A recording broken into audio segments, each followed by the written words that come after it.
मुझे नहीं पता खत कैसे लिखते हैं, पर यह जरूर पता है कि लिखा कैसे जाता है।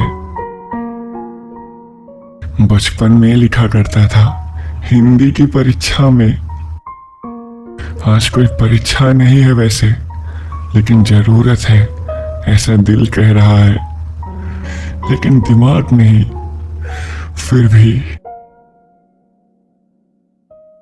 प्रिय नहीं लिखूंगा तुम्हें, क्योंकि मुझे नहीं पता हमारे बीच कुछ प्रिय होने या फिर प्रिय जैसा कुछ है भी या नहीं। और नाम तो हरगिज भी नहीं। खैर, इसके लिए माफी चाहता हूं। कुछ पूछना था तुमसे, कुछ कहना भी था।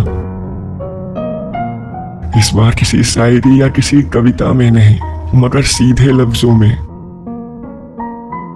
कि शायर बड़े सख्त से दिखते हैं बाहर से, लेकिन अंदर से बहुत कमजोर होते हैं।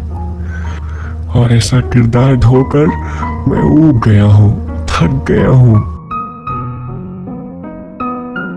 हमारा इतना करीब आना ठीक नहीं है कि पास मेरे कुछ नहीं है सिवा अंधेरे के तुम्हें देने के लिए। तुम्हारे पास तुम्हारी खुशियां हैं जो तुमको चुनती हैं। मुस्कान है चेहरे पर जो और कोई भी छोड़ जाता होगा। मेरे पास तो ऐसा कुछ नहीं है।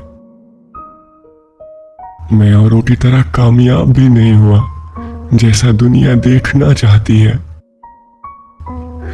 तुम्हारे पीछे न जाने कितने कामयाब अपनी कामयाबी तराशते होंगे। देखो ना, मेरा अपना घर भी नहीं है। अब तक उसको भी बनवाना है। बहुत देर है उसमें भी। अभी किराए का एक छोटा सा कमरा है, उसी में रहता हूं। किसी के दिल में भी जगह ना बना पाया मैं अब तक। इतना नाकाम हूं मैं। एक मेज है, वो भी टूटा हुआ, रस्सी से उसके कब्जे बांधे हैं। एक कुर्सी है जिसकी पीठ नहीं है, ज्यादा देर तक कोई बैठ भी ना पाएगा उस पर। सामान बिखरा पड़ा है, बिल्कुल मेरी तरह। अगर छत की तरफ देख लो तो मकड़ियों के जाले ही दिखेंगे। तुम्हें डर लगता है ना इससे? इतना ही नहीं, कहीं ज्यादा गंदा है मेरा कमरा इससे। पलंग नहीं है, आज तक खरीदा भी नहीं, लेकिन हाँ, हर रोज चाय के साथ सिगरेट खरीदे हैं मैंने। कितना अजीबोगरीब लग रहा है ना इतना ही सुनकर। ऐसे तो नहीं होते हैं कोई शायर। आशिक तो ऐसा बिल्कुल नहीं होता किसी का। तो मुझ पर यकीन क्यों करती हो तुम? ये नंगा सच है मेरी एक बदरंग तस्वीर का, जो पर्दे के पीछे चल रही है। जो तुमने देखा है, सुना है, वो सब फरेब है। तुम्हें मुझसे बेहतर मिलेंगे सुनने वाले, लिखने वाले, स्माइली और इमोजी भेजने वाले, हंसने वाले, हंसाने वाले, दर्द से बाहर खींचने वाले, मोहब्बत करने वाले भी, जिनके पास बंगला होगा, गाड़ियां होंगी, खूब सारा पैसा होगा, नाम होगा, शोहरत होगा। वो सारी चीजें मिलेंगी तुम्हें जो मैं तुम्हें ना दे पाऊं। ये सब मिलेगा तुम्हें मोहब्बत के साथ।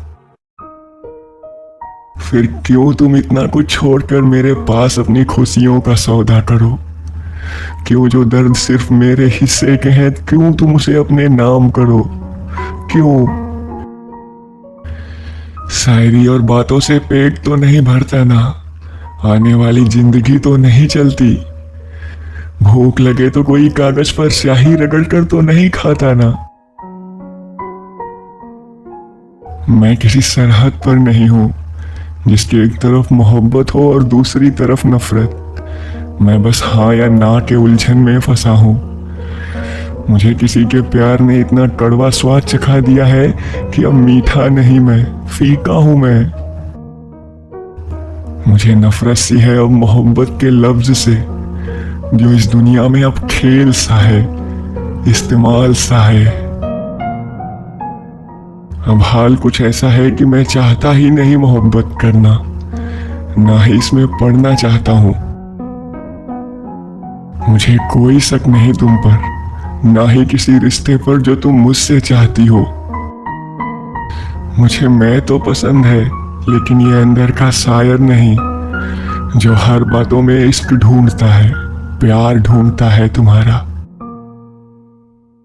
ये तुम्हें भी ले डूबेगा खुद की तरह, कैद कर देगा तुम्हें उसी कमरे में जहां मुझे कर रखा है।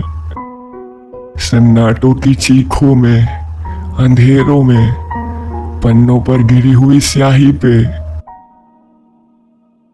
इसलिए कह रहा हूं दूरी कुछ जरूरी है तुमसे, तुम्हारी बातों से, मेरी खुद की शायरी से भी, जो तुम्हारे हर मैसेज पर बन कर गिरती हैं। तुम्हारा ये नहीं लिख सकता मैं तुमसे इजाजत के बिना, लेकिन इतना जरूर कहूंगा कि अपना ख्याल रखना, जिससे तुम कह सकती हो तुम चिंता ना करो, सब ठीक हो जाएगा।